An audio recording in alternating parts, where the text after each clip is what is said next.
the first chunk of Chapter 3, Roots of American Democracy. I hope you like my artwork at the front here. I'm very proud of it. It took me, ooh, easily 2 minutes to put that together and then shrink it to the right size. But of course, part of that is keeping in mind that I had to go search for both Roots and the Statue of Liberty. But nonetheless, very proud. Let's roll. So, this chapter is largely going to be about how do we get to the start of the America that we know. So, what inspires the founding fathers and what is going to lead up to the Constitution. So, this first chunk here is not something that is necessarily going to be a big deal on a quiz or a test that we take, but I want you to have some familiarity with it. So, as we talk about it, you're like, oh, okay, I can follow this through line that Polking is talking about here, and I understand the rationale behind it. Some of these ideas we've seen before in Chapter 1, smidge of them in Chapter 2, but hopefully you've got a little familiarity with this. So, American democracy, if we go all the way back, starts with Abrahamic religions. So that is Judaism, then Christianity, then Islam. The idea that there is good and evil and that they are diametrically opposed. So the Ten Commandments, the Torah, the Bible, to a lesser extent the Quran. Don't think that the founding fathers are not aware of Islam. Thomas Jefferson is very well read in it. Doesn't play much of a role here at all, but, don't, throw the baby out with the bathwater either. So, in order to best serve and to best serve the people, the founding fathers are going to determine that a government needs to administer justice based not only on reason, so it is the right thing to do, but also on morality and this concept of natural law. So, what is natural law? An invisible guiding force that draws people towards a righteous rule of law. So basically, what is the right thing to do here? As human beings, no matter where we live in the world, be it Tierra del Fuego or northern Russia, what is the right thing to do that helps the most people? That is this concept of natural law, something that all of humanity follows just kind of by default. So, early influential thinkers here. We've got kind of three that we'll start off with.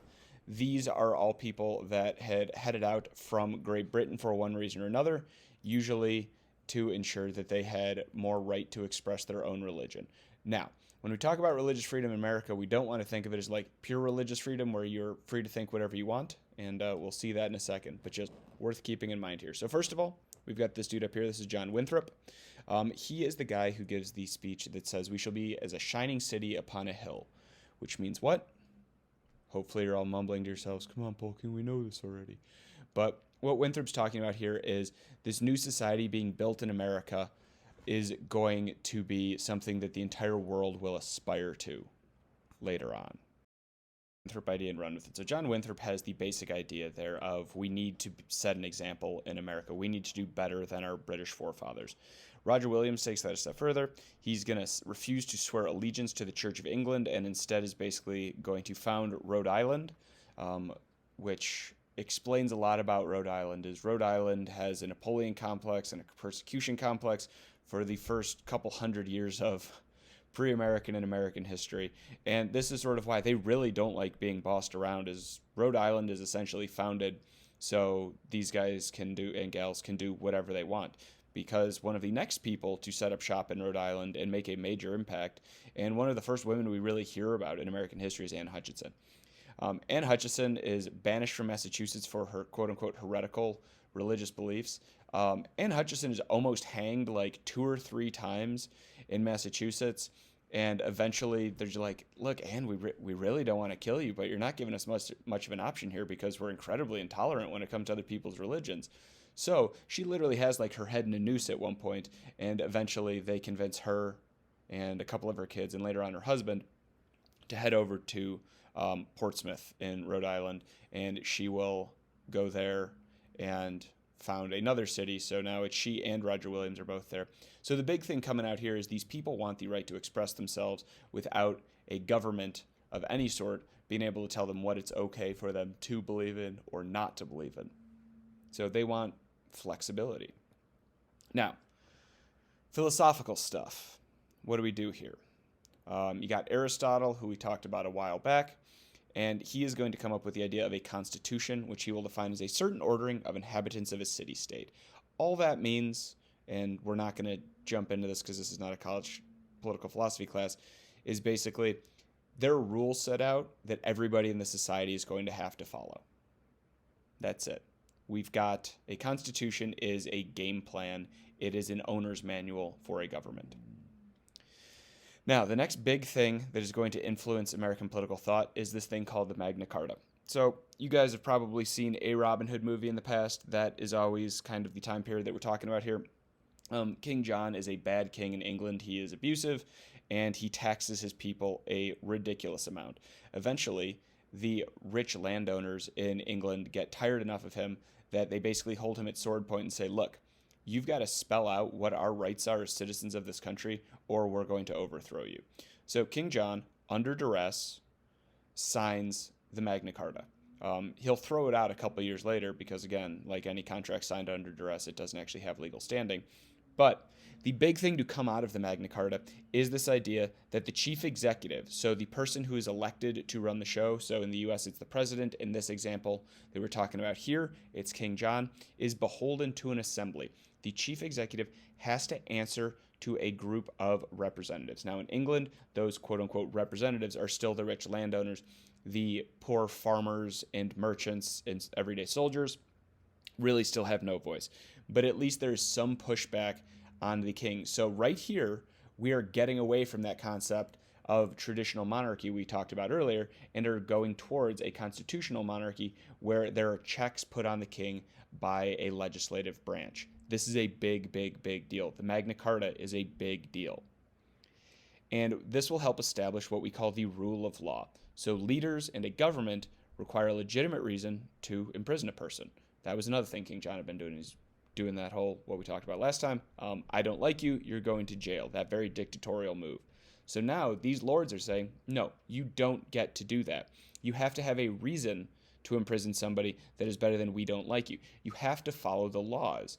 And like we talked about way back on like our first day, when we talked about anarchy, is if there are no laws written down, then you can't break any of them. So if the king wants to arrest people for something, he has to have a law passed saying that whatever that thing is actually illegal. So let's move forward. England is going to sort of shrug off a good chunk of the Magna Carta and that sort of thing until the 1600s when things are going to get bad. So the English Civil War is going to happen largely because following the death of Queen Elizabeth, King James, his son Charles, are going to be, let's say, a little grabby as kings. They're going to ignore the rules that Parliament passes. Sometimes they just don't call Parliament into session. And eventually Parliament says, hey, your predecessor, King John, even though this was 400 plus years ago, signed the Magna Carta. And you need to follow through on that. We're holding you to it. Your predecessor signed a contract. Our predecessor signed a contract. Let's go along with this. And one of the big things that King James and King Charles had done was ignore this thing called the right of habeas corpus. Now, maybe that sounds familiar to you, maybe, because it definitely comes up in the U.S. as well. When we get to the Constitution after the election this year, we will spend a fair amount of time talking about your right to habeas corpus. So that is the right for a person to be called to answer for their crimes. Habeas corpus means bring forth the body or something like that. So bring the person forward in front of a judge. So you get to be told what crime with which you have been charged, and you aren't sentenced, what we say here is in absentia, which means when you're not there. Because the kings would do this regularly, is they would say, hey, you broke a law. They wouldn't tell you what it was, really. If they did tell you what it was, they wouldn't let you argue it. They would already pass the decision on it, and then they would just run with it and throw you in jail forever. And so by using this right of habeas corpus, what our forefathers are trying to do is make sure that if you're accused of a crime, you have an opportunity to explain yourself, to answer for it, and to prove your own innocence. Or in the case of America, for the prosecutors to prove your guilt, which is another step that we're going to take beyond this. In 1628, the kings finally agree to this thing called the Petition of Right that says, yes, you as English citizens get civil rights. But they're basically going to ignore that right after it gets signed 61 years later. We're going to get the English Bill of Rights. What this does is this spells out on paper what English citizens are entitled to as English citizens. So it's no longer a guessing game. It's no longer the king saying, yes, this is okay, no, it's not. Instead, the king and parliament agree together to this list of individual rights. So that's stuff like no unlicensed taxation, which means the king can't just like create a new tax whenever he wants. He's got to go through parliament to do so. There's the right of appeal. If you've been found guilty of something, you get to go to another higher up judge and try to explain yourself and say, hey, that previous trial was not done correctly. Jurors need to be qualified, which means they need to have the crimes explained to them.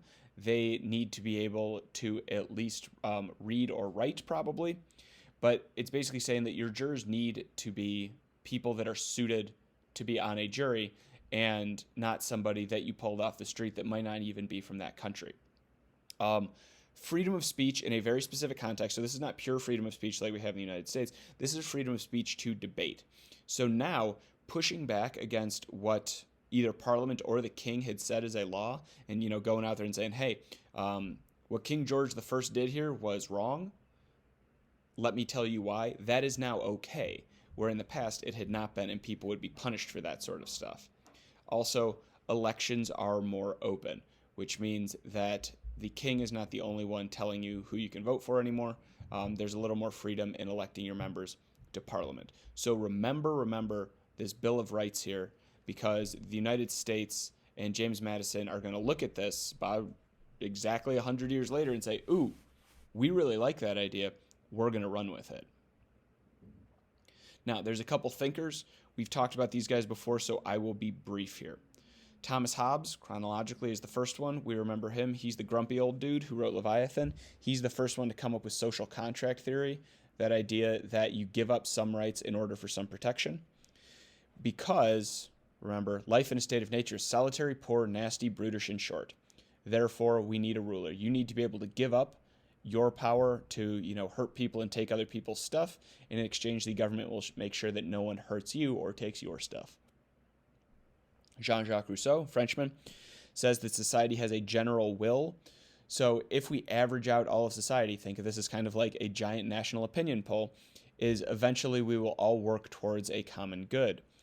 But if we don't have a way to steer that general will, then things are going to go wrong because people are driven by individual self-interest. They are always looking out for number one first, because altruism, that desire to do good for the sake of doing good, that sort of philosopher king thing we discussed in chapter 1, not particularly prevalent. There's not a ton of examples of people that good out there, or the president of Uruguay that we talked about in chapter 2, right?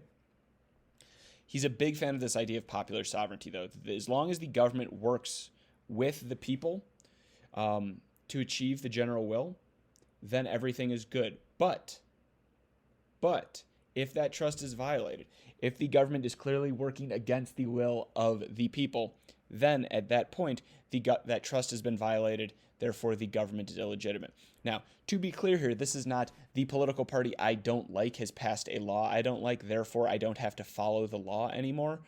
No, this is a massive piece of damage. This is not like, hey, I disagree with like a state's mask mandate or something goofy like that. This is more along the lines of, hey, Congress just sold California to Russia. Something like that. At that point, we're working against the general will of a lot of people, and we're not working in the best interest of the country as a whole. Therefore, the government is illegitimate and people should rise up. So again, this is not just popular sovereignty goes away when an unpopular decision is made. It is an unpopular and inherently damaging to the nation as a whole.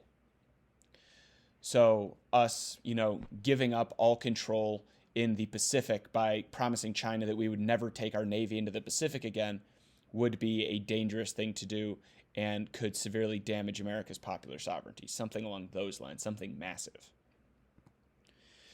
Two other people, John Locke, who we talked about before, life, liberty, and property.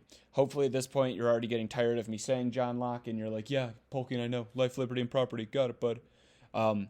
Please make sure you understand that. It is a big, big, big deal. That is a lot of what American government is based off of. He's going to spell out what the rule of law should look like and then say one more thing, and that is that absolute monarchy, so a dictatorship in basically his eyes, despotism is inconsistent with civil society. He's saying here that a king running a country, just having everything rubber stamped, so that traditional monarchy here is inconsistent with a civil society. If we want the people to actually be able to influence the world in which they live, you can't just have one person in charge. You need to spread that power out. And a guy named Baron Montesquieu, another Frenchman, is going to take this idea and really run with it with his explanation of the way separation of powers works. This is that giant book that we looked at earlier that I told you didn't have to read. You still don't have to read it. But he's going to come out and say, yes, we need judicial, representative, and executive branches. That is going to help spread out powers and make sure that no one group can drift towards this same idea of an absolute monarchy, that one group could not take total charge. He'll talk about monarchy versus republic versus despotism, and he will come out firmly on the side of Republican government. And remember, Republican government means that we are electing people to speak for us in some sort of national assembly. And in our case, with a presidential system, we will also elect a chief executive to speak for all of us as well. So, what do early American governments look like? We start out with what are called charter colonies, which are people who are already doing pretty well for themselves, getting a contract from either the King or Queen of England, and they are basically told, you get to go settle this land in America in exchange, like it says here, for loyalty and having a royal governor. So as long as you follow the rules set up by Great Britain, you can go over there, settle on this land that is theoretically owned by the king or the queen, and you can exploit the natural resources there as an entrepreneur, and you can make some good money for yourself, and we, the British government, will, in exchange, trade with you. So, that's your charter. You agree to have a royal governor kind of looking over your shoulder, making sure you're playing by the rules, making sure that everyone's happy, or at least everyone's profitable and not, slandering the king or queen. And you're good. So you have entered into a mini social contract here. The head of that charter colony has signed a literal contract to found a society with the leader of that country, the king or the queen.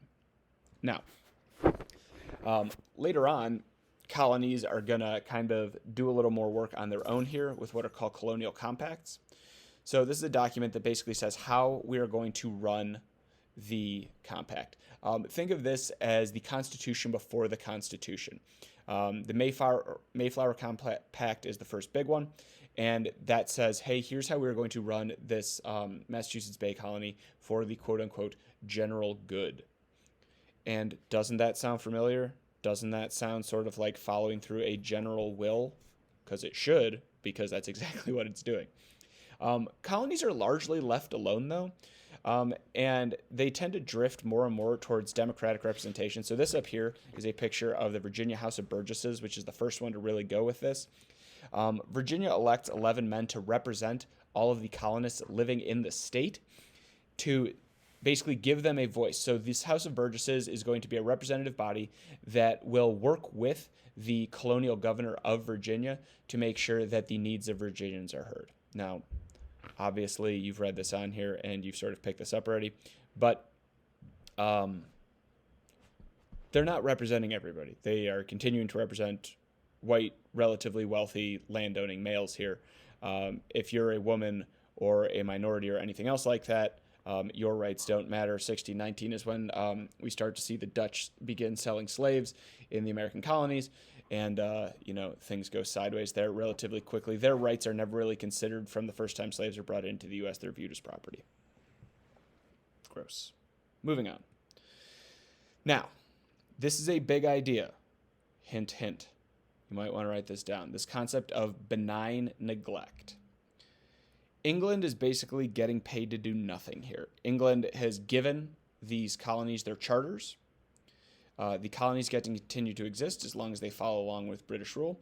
And as long as they pump out money, Great Britain doesn't ask a lot of questions. The king and queen don't really ask questions. They're like, cool, we're still raking in money. We are continuing to really set up shop in North America. It seems all good. So, no trade really being done with other countries here. The British are making bank off of it, and the colonists are pretty free. There's an entire ocean in between us. So rather than go along with the very, very British system of, a couple rich people talk to the king, we see more stuff like this as we see more fair elections and drifting towards democratic representation. So the colonists are going to basically say, hey, we're going to try different ways to get representation here. We're not going to go exactly what with Parliament's doing. We're not going to do the whole prime minister thing. We are going to let people, kind of tinker on their own and add on to stuff as we go along. And they're also going to start sort of pretending that they don't hear when the British government tells them, you guys can't go past the Appalachian Mountains.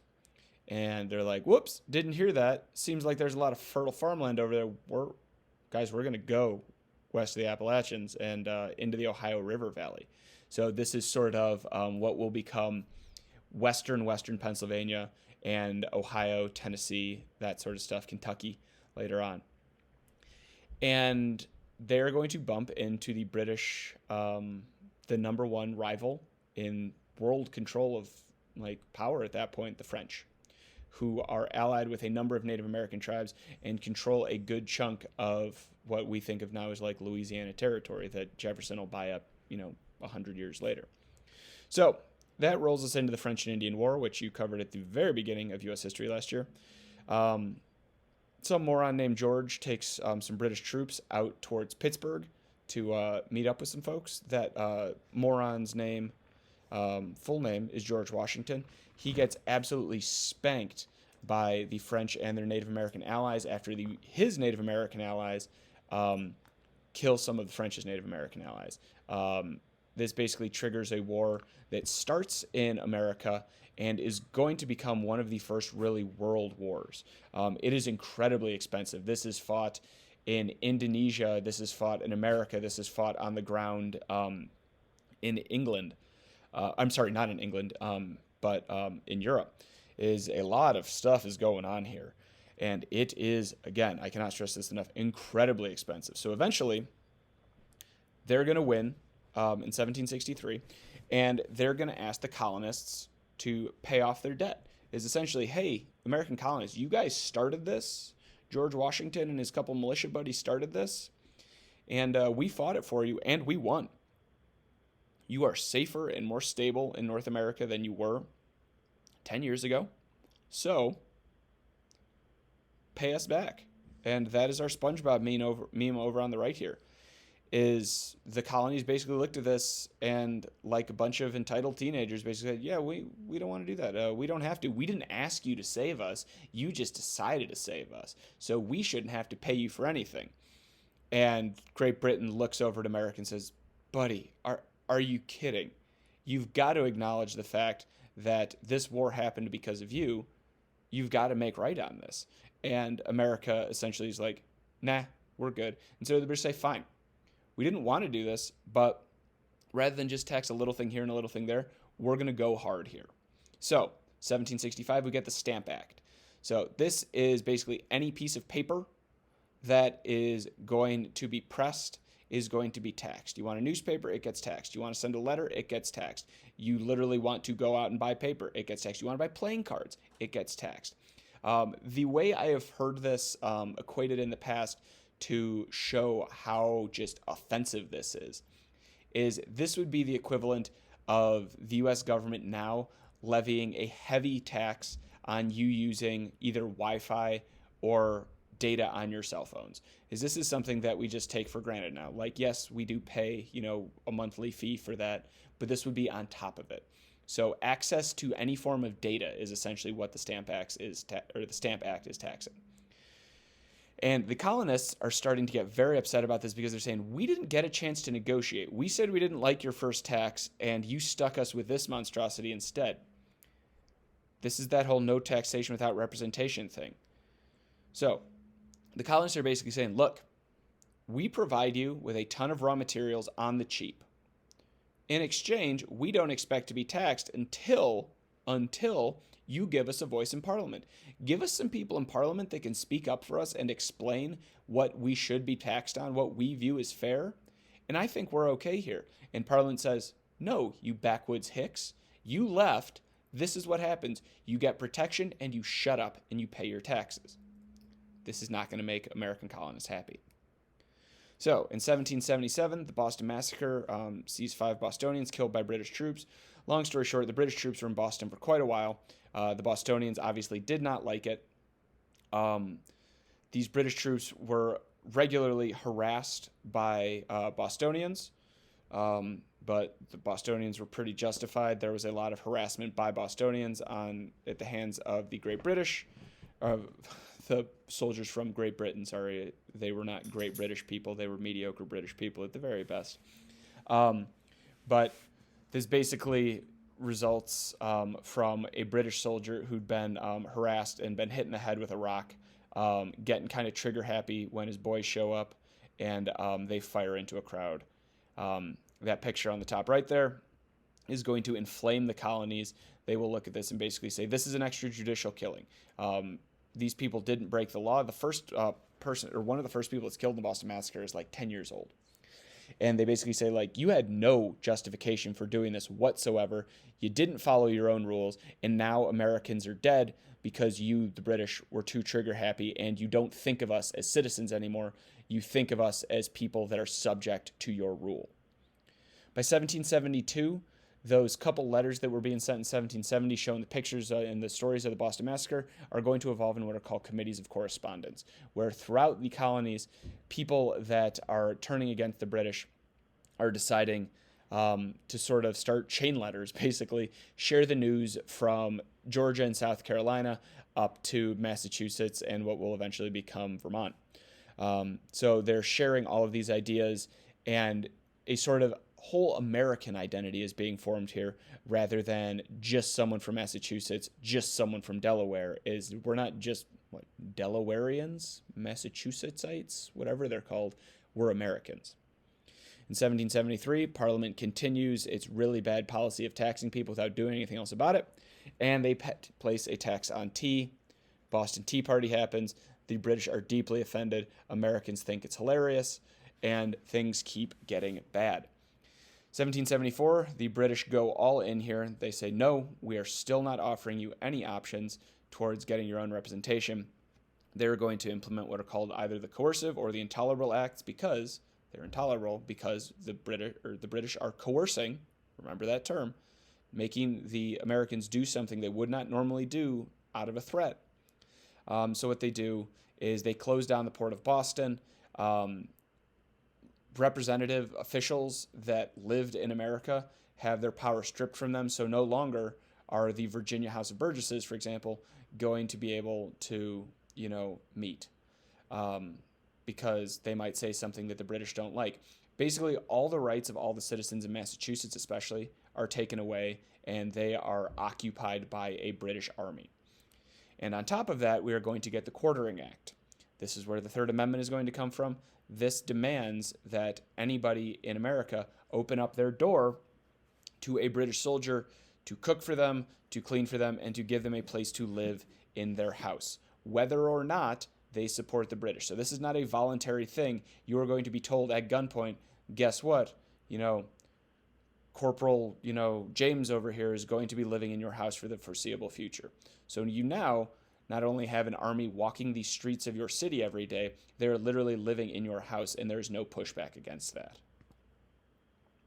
1774, the First Continental Congress is going to meet up in Philadelphia, and they agree to basically say, hey, we need to really communicate with the British very well right here. We've got the best and the brightest, and we don't want to fight against the British, not yet. We want to work this out. We still view ourselves as British, but also we feel as though we're being abused.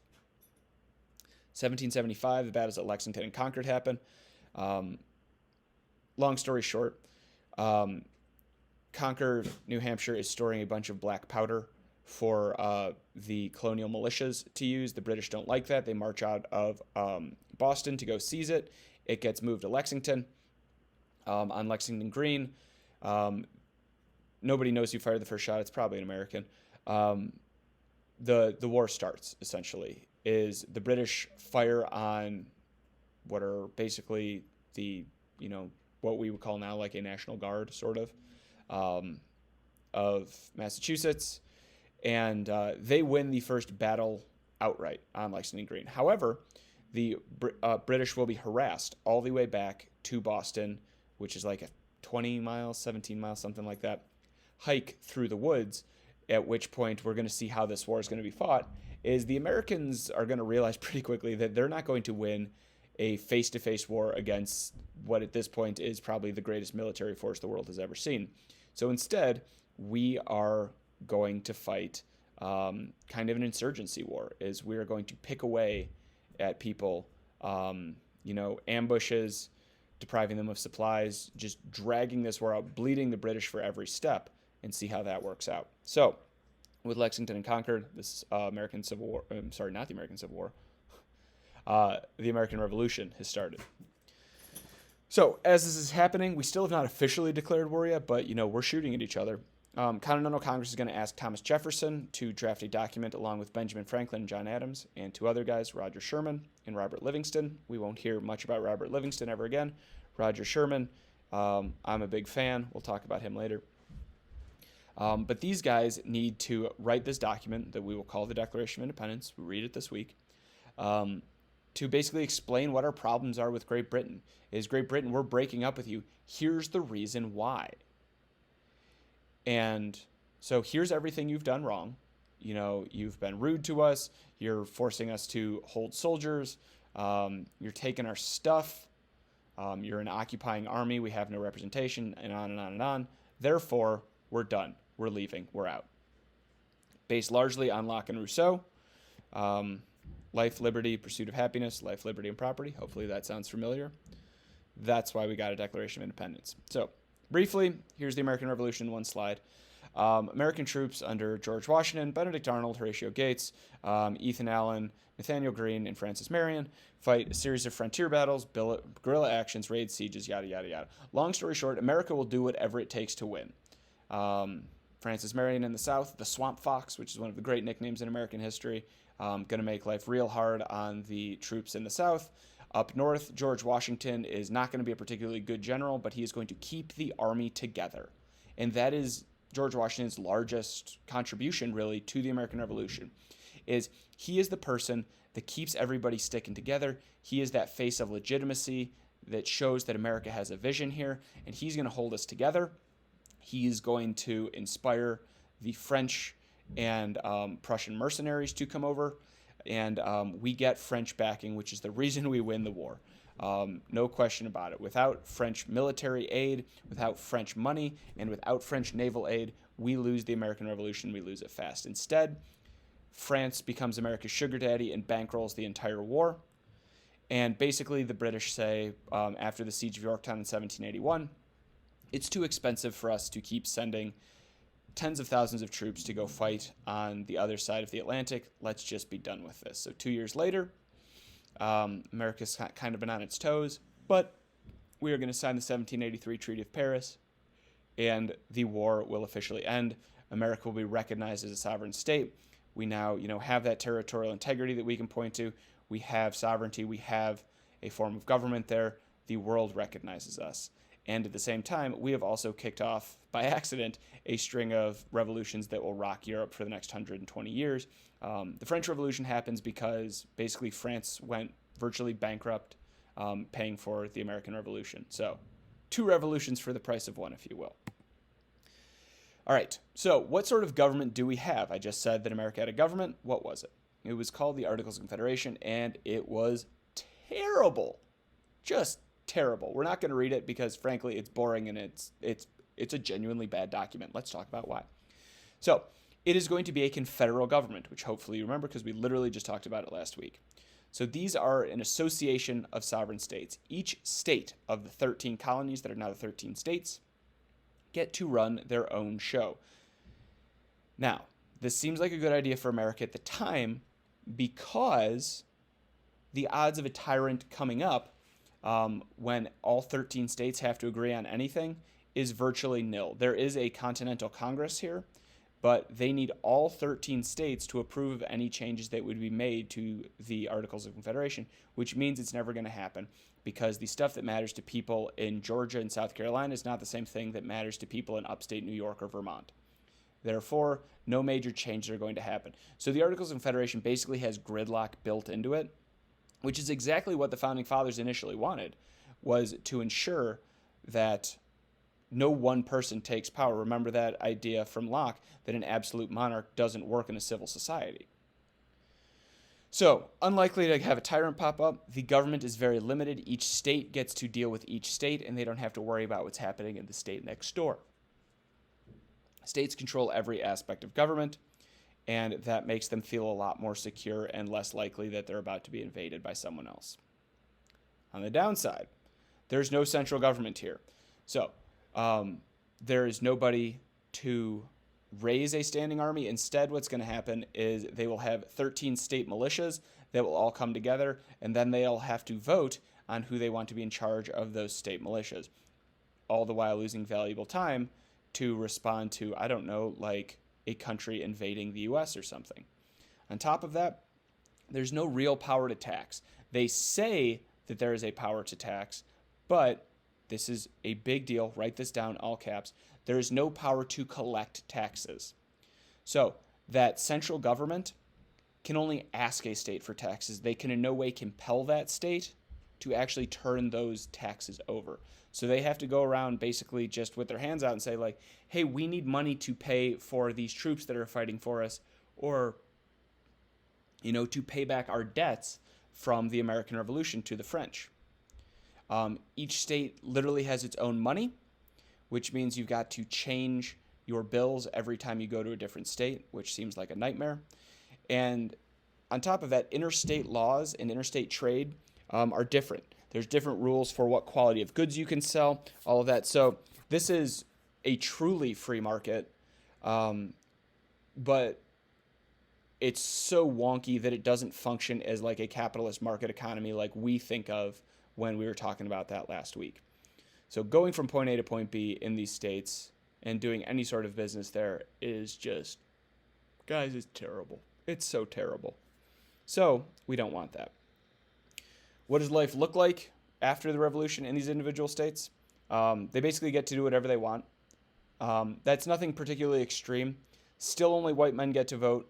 Slavery is basically untouched at this point. The northern states are drifting away from it on just sort of organically, but it's still a thing. So slavery's still there. Wealthy white guys are still running the show. They do create state governments with the separation of powers. That was not a pipe dream by any means. They really follow through on that. So each state is going to have a governor, some form of legislative body that is elected by the people. And again, when I say the people, I mean white men. They're going to start drifting away from the landowning thing, most of them. Like South Carolina won't go away from the land ownership requirement until like the 1830s or 1840s or something. And a judicial branch. So that idea of those three branches of government is locked into American political culture from day one. And the people are still going to be the source of the power and give the legitimacy to those various governments. So while it does not work on a macro scale, while at a national level the Articles of Confederation are straight up bad, at the state level it works pretty well. There's no major issues at the state level, which is good until Shays' Rebellion. Daniel Shays is a veteran of the American Revolution, and he gets mad for a pretty legitimate reason. Following the American Revolution, one of the things that was promised to help incentivize people to fight in the Revolution was Massachusetts said, hey, if you fight for Massachusetts against the British, we will give you some dirt cheap farmland out in western Massachusetts. Neglecting to mention that farmland in Massachusetts is terrible. It is thin, rocky soil, not containing much at all in the way of nutrients. So that is to say that if you are one of these veterans who's become a farmer in western Massachusetts, you aren't making much money off of this. This is pretty much like subsistence farming. So in 1786, so we've been a free country really for 3 years at this point, The British have kind of left us alone. So these farmers have had 3+ years, really 5+ years, to kind of get stuff going and to pay back the state and pay their property taxes. But they haven't, because they just haven't been able to make enough money off of this. They haven't been able to sell what little they can elsewhere. So state judges in Massachusetts start to repossess their land. They start to say, hey, you can't afford this anymore. We're taking it back to pay off your debts. And boy, these guys are not happy about it. So these vets rise up under the leadership of Daniel Shays, and they start marching towards Boston across the state. They're breaking into courthouses. They are tarring and feathering judges, but they're also, and this is the big deal here, this is, the plot of Fight Club and also at least one of the Die Hard movies. They start destroying tax records. Because if tax records aren't there, the state doesn't know how much these farmers are delinquent in paying their taxes. So they're essentially giving their credit a reboot.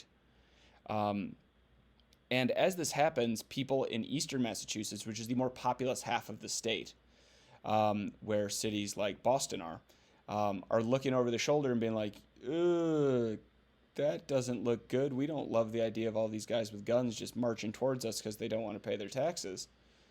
We should do something about this. But nothing is really happening yet. So eventually, just like 2 days march from Boston, which granted Massachusetts is a tiny state, but still, the state militia finally shows up and confronts Daniel Shays and his rebels.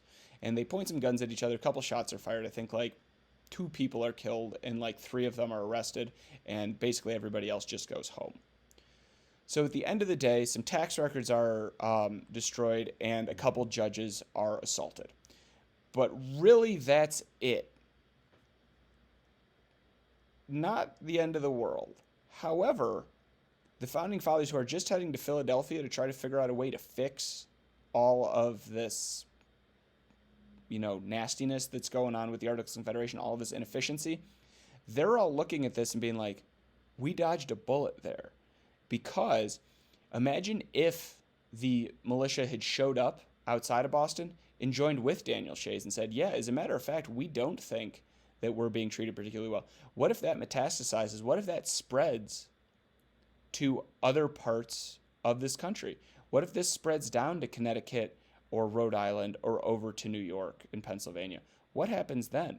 And the Founding Fathers are like, ugh, we should probably think about that. So they are going to head to the Constitutional Convention with a bit of a game plan. So, to reiterate here, what's wrong with the Confederation's Congress? It is weak. It's supposed to run a national army, supposed to give us some form of natural voice. We don't get that. Also, this is the biggest power. I'm stressing this for a reason here again. There is no actual power to tax. He said it again. There is no actual power to tax.